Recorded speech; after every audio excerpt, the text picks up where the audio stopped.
अस्सलाम वालेकुम। आप देख रहे हैं मेरा यूट्यूब चैनल मौला अब्बास सिलसिलावार।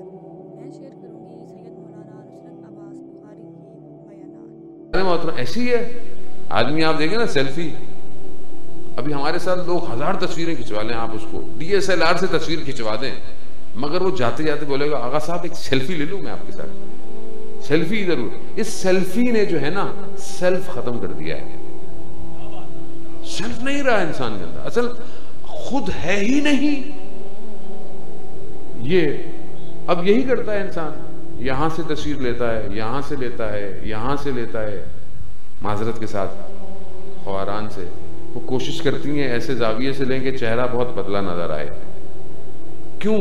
क्योंकि बहरहाल जहनी तौर पर हमें यह दिखा दिया गया है कि जो इसमें अच्छा है वही अच्छा है, और एक बड़ी तादाद डिप्रेशन में आ गई है क्योंकि फेक वर्ल्ड है ना, हकीकत थोड़ी है।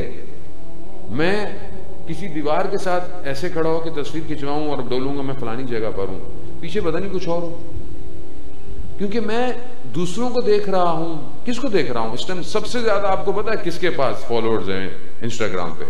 रोनाल्डो के पास, और उसका रिकॉर्ड है लाइव का कि एट लाइव में उसने जब सेशंस किए हैं लाखों में, उसी का रिकॉर्ड है और किसी का रिकॉर्ड नहीं है। किसी का शायद गैम्बलिंग साइट ने तोड़ा हो तो तोड़ा हो। सबसे ज्यादा फॉलोअर्स उसके पास हैं, या एक दो खातून एक्टर्स हैं, मैं उनका नाम नहीं लूंगा वरना आप सर्च करना शुरू कर देंगे। तो ये भी मसाइल है ना, सब भी नहीं बता सकते, मुश्किलात हैं। रोनाल्डो को आप देखते रहे, कोई मसला नहीं, फुटबॉलर है। अब जब उसकी लाइफस्टाइल को आप देखते हैं सुबह शाम, जवान जाहिर है जवान फॉलो करता है फुटबॉल को, क्रिकेट को, क्रिकेटर्स को, क्योंकि मैं बहरहाल बहुत ज्यादा क्रिकेटर का इतना शौकीन नहीं हूं तो मुझे नहीं पता बहुत सारे नए प्लेयर्स का। तो वो उसको देखते हैं सुबह पहनता क्या है, एक्सरसाइज कैसे करता है, जूते क्या पहनता है, गाड़ी कौन सी है, टोपी कौन सी पहनता है, शर्ट कौन सी पहनता है। अच्छा वो तो इतने तेज हैं, उन्होंने अपने नाम का ब्रांड बनाया हुआ है, वही दिखा दिखा के पब्लिक खरीदती रहती है सुबह शाम सुबह शाम। वही ये क्या है? ये किसी और वादी में आपको लेके जाया जा रहा है। इस दौर में कि जो ट्रांस मॉडर्नाइजेशन से ताबीर किया गया है, जिसे यानी मॉडर्नाइजेशन नहीं है, पोस्ट मॉडर्नाइजेशन, ये ट्रांस मॉडर्नाइजेशन है।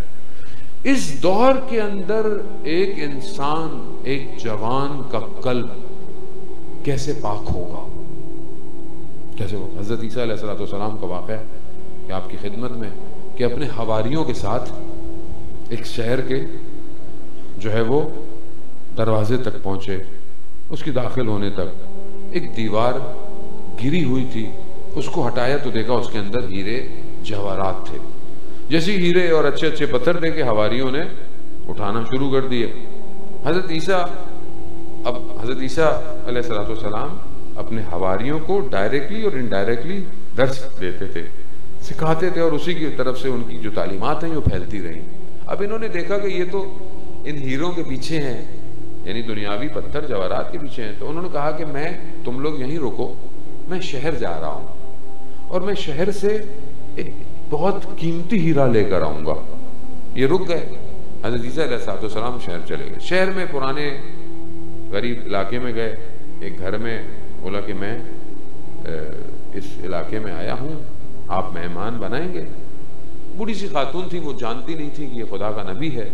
उन्होंने इनको बोला कि जाए, मेरा एक ही बेटा है, जब आएगा तो आपकी खातिर दरवाजा मेहमानदारी करे। कुछ देर के बाद उस खातून का एक जवान बेटा आया। हज़रत ईसा अलैहिस्सलाम ने देखा कि जवान लड़का परेशान दिखाई दे रहा है, उसके चेहरे पर कर्ब है। उससे पूछा कि क्या मुश्किल है, कोई परेशानी है? कहा कि नहीं, कोई ऐसी बात नहीं है। कहा कि नहीं, तुम बताओ, हो सकता है मैं तुम्हारी कोई मदद कर सकूं।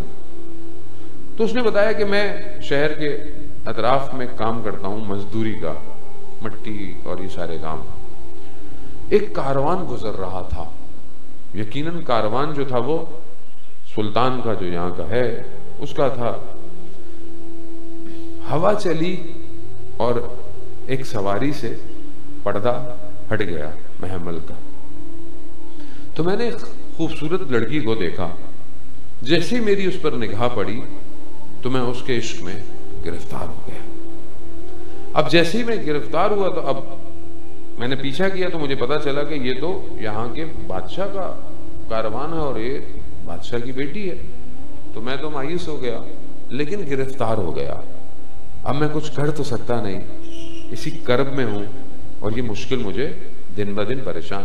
तो हज़रत ईसा अलैहिस्सलाम ने कहा कि ये तो कोई मसला ही नहीं, मेरे साथ बाहर चलो। एक जगह ले गए, एक तश्त लिया, कहा पत्थर जमा करो। पत्थरों को जमा किया, इजाज़े नबूवत से यानी मौजज़ा किया और उन सारे पत्थरों को बेहतरीन हीरे जवाहरात में तब्दील कर दिया और कहा कि ये बादशाह के पास ले जाओ और जब उनको तोहफा दे दो फिर उसके बाद कहो कि मुझे आपकी बेटी का रिश्ता चाहिए। अब वो ले गया। अच्छा, बादशाह भी बादशाह था, बादशाह हीरा शनास होता है, जवाहिर शनास होता है। उसने जब इतने कीमती हीरे देखे तो उसने कहा कि आप ऐसी एक और थाल लेकर आए। वो फिर आए, हज़रत ईसा की खिदमत में, कहा वो तो और मांग रहे हैं। कहा मसला नहीं है, पत्थर जमा करो। फिर इजाज़त इमामत से की, फिर दे दो जाके। दे गए। खुलासा उन्होंने कबूल कर लिया रिश्ते को और जल्द ही जल्द उस बंदे की शादी हो गई, तय हो गई।